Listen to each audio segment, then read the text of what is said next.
The Lord of the Hunt is most likely Aristil. Let's see.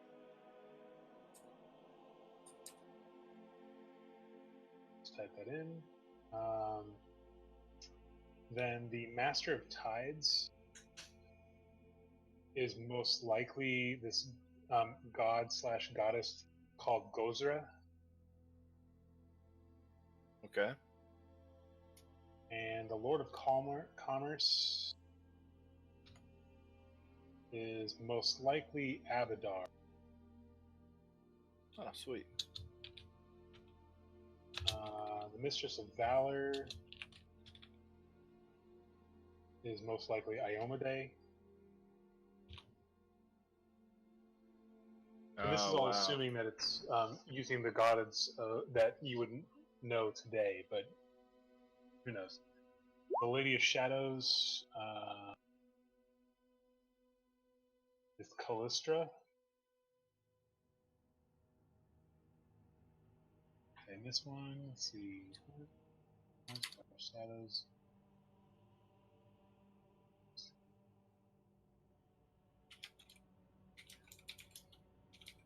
Nope. And then the last one, Lady of Judgment, is Pharasma. So it's all conjecture, but most likely the names are referring to those particular gods and goddesses. So Aristil is the god of like farming and hunting, but he's kind of like not really worshipped anymore. So you don't really he's not really around much in this modern age. And that's the same can be said about Gozra, the god. Gozra is this interesting deity where it has two sides. One's male and one's female, and it's like the god of the ocean and the goddess of the winds, all in one deity. And then, but Abadar, Iomade, Callistra, and Pharasma are still worshipped today, so they're a little bit more known. So Abadar is the god of commerce and civility and urbanization. Iomade, goddess of like valor, fighting, honor, all that, knightlyhood, that kind of stuff. Callistra is like the goddess of like trickery, stealth, darkness, fun, that kind of stuff.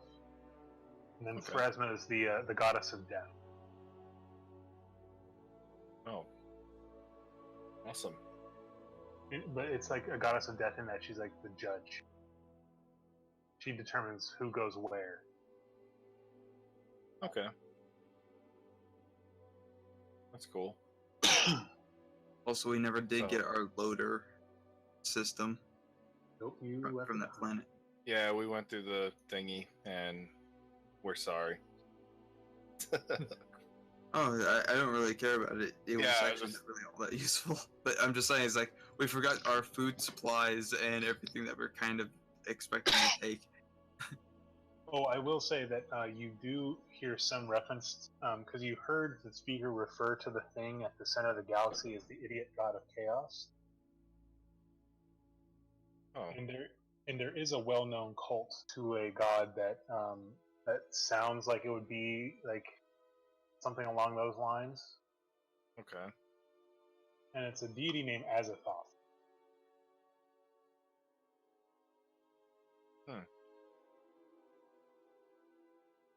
And he's this weird, amorphous thing that doesn't really know it's being worshipped, nor does it really care. But it just brings boundless chaos and destruction if it's ever released. Yeah, sounds about right for a campaign. Azathoth.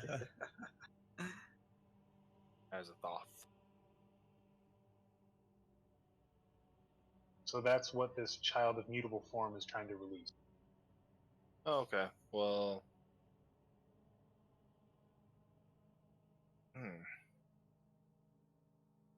And you did hear the speaker say that all these children are the children of Azathoth, or the offspring.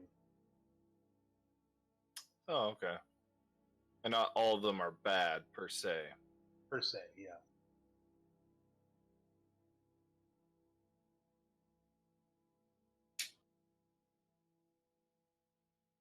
So. Oh, I think I'm starting to piece it together. Okay.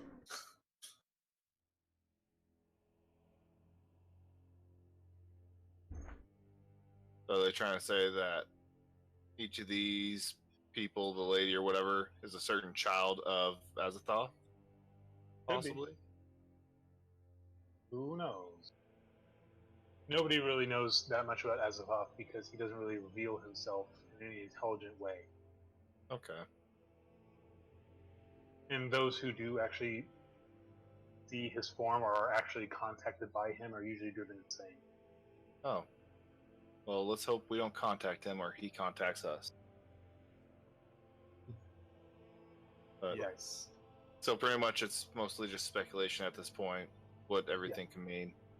Nothing's definite in any books or reading or No, all that most of the jazz. stuff that you actually that have any like true reference to Azathoth or possibly his children are like the Right. raving. Okay. Like there's no like reputable scientific. Okay. Well, I'll share this whatever I found out with Harold so he can keep records on it for us and share it with the rest of the crew when we get back to the ship. Make it easier so I don't have to spout everything that I learned. Reiterate it all, yeah. Yeah. Put it in one spot and then he distributes. He's a good computer. Yeah, and then Harold, Sorry. you're intelligent enough to make the connection that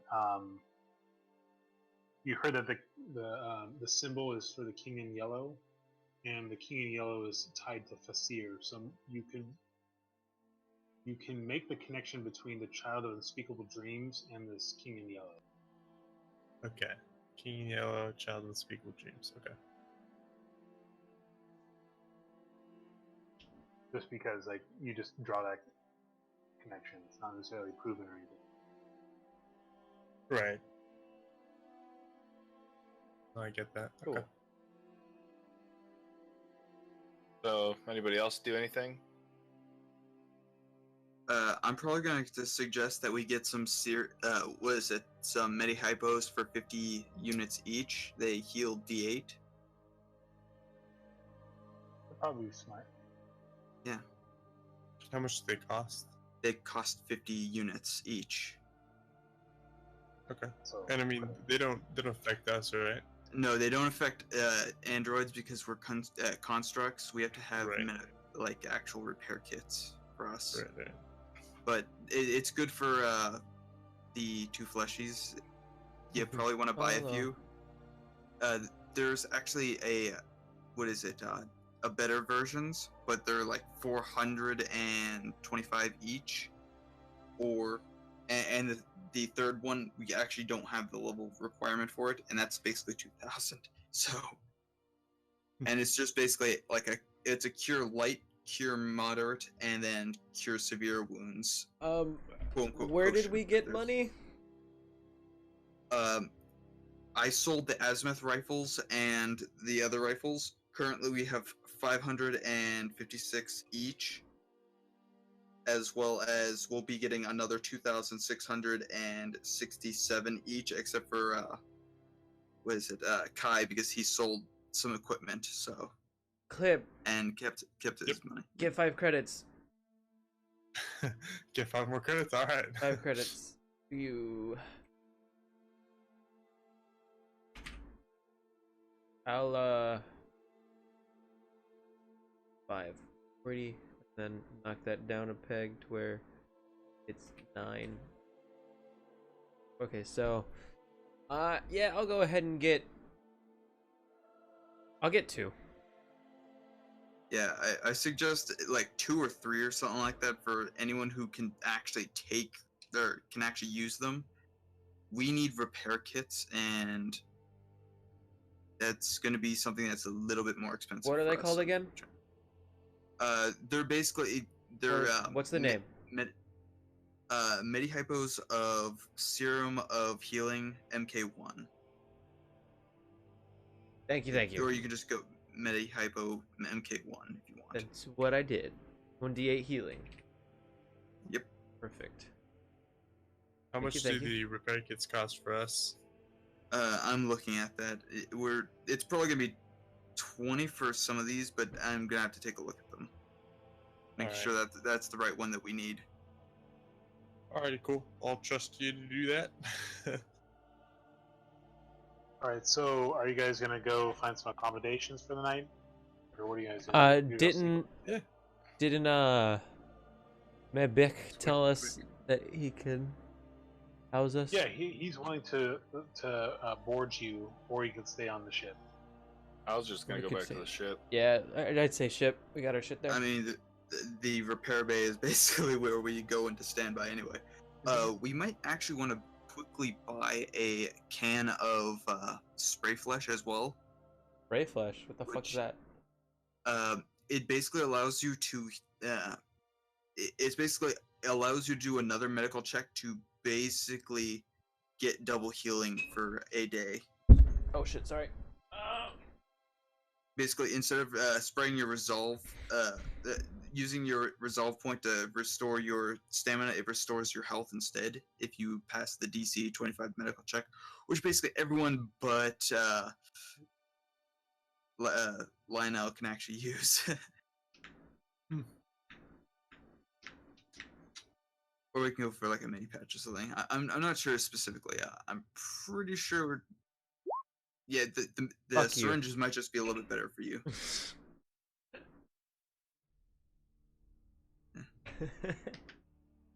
I mean, you got a 19. I That's did. Pretty You're good. right. You're right. No, but no, honestly, I don't know about that one. Cause like you said, the DC is too high for me. That's the thing. Like you can have like a what is it? A med patch, and it gives you a +10 to your medical treatment, and it's only costing 50. You might want to grab a couple of those because those make it a lot easier to just like quickly do medical treatment. Medipatch, and they do what yeah. again? They basically allow you to spend your resolve point to heal yourself. They basically allow you, give you a +10 to your on top of whatever bonus you have for medicine in your healing of deadly wounds. I see. It can basically stabilize you. I'll get two of this. Fuck it. And they're only 50, so I don't think they're really that big, and they can be used by anyone who they can be even used by people who are not trained, so it works. Let's see. There are some enhancement serums, but those are a little bit expensive. Those basically like there's the stimulant hypos.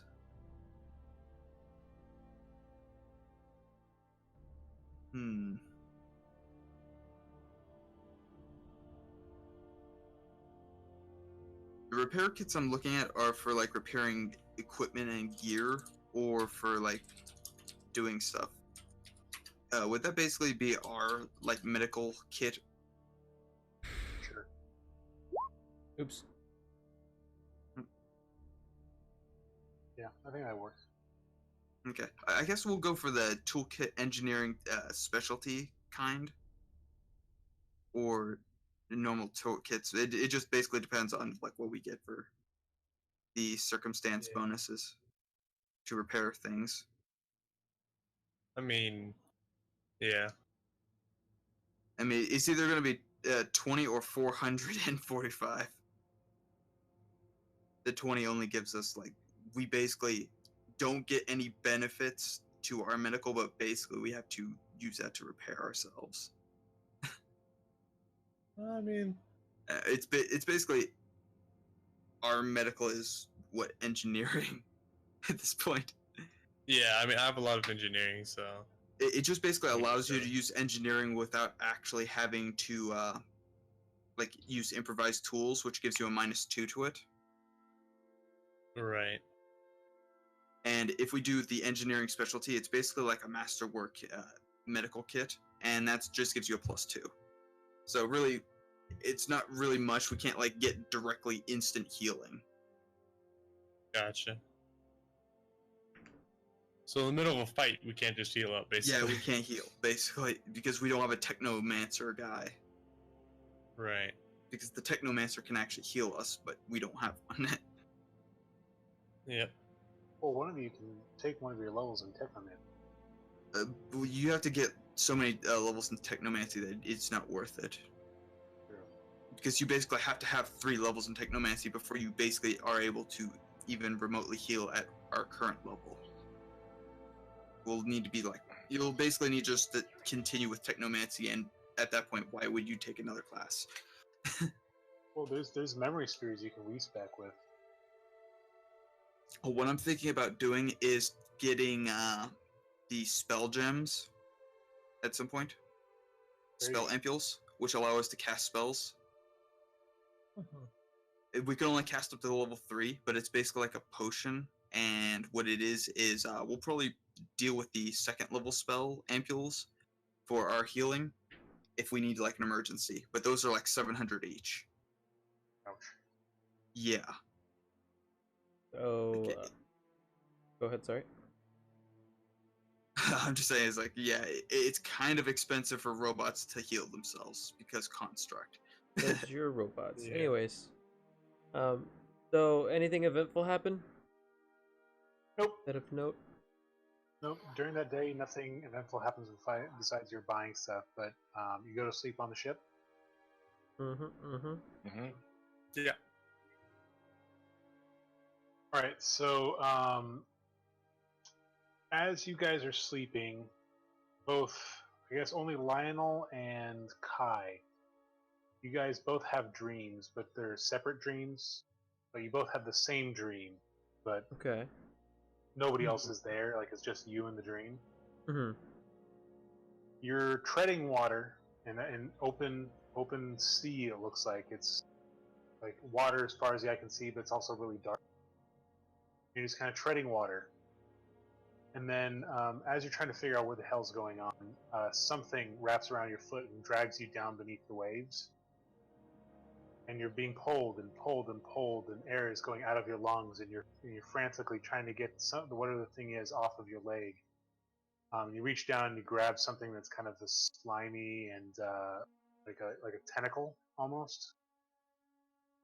And as you're struggling with it, you look up and you see all around you these like eyes appear out of the darkness and the gloom in the ocean. Like lots of like multitudes of small eyes like appear, and then above them you see 2 sets of very large eyes looking down on you, and then you wake up. And then Harold, you have a message that is marked urgent from your friend, Okay. and What that's is it? where we'll end it for tonight. Oh, okay. Sweet. So there you Oh go. man, oh man. Awesome. Yeah, boy. Yeah, and with, by the way, with that 5.56, what I'm gonna do is I'm actually going to buy a grenade launcher and some grenades Okay. and a detonator. Okay, boy. Delta Force. Oh, it's more than that. That's the fun part. All right. Well, anyway, there you go. So that's it for tonight. Okie dokes. It was fun. Alrighty. Cool beans. All right, I'll see you guys in 2 weeks. Yep. See you guys. guys. Catch you boys later. Toodaloo. Yeah,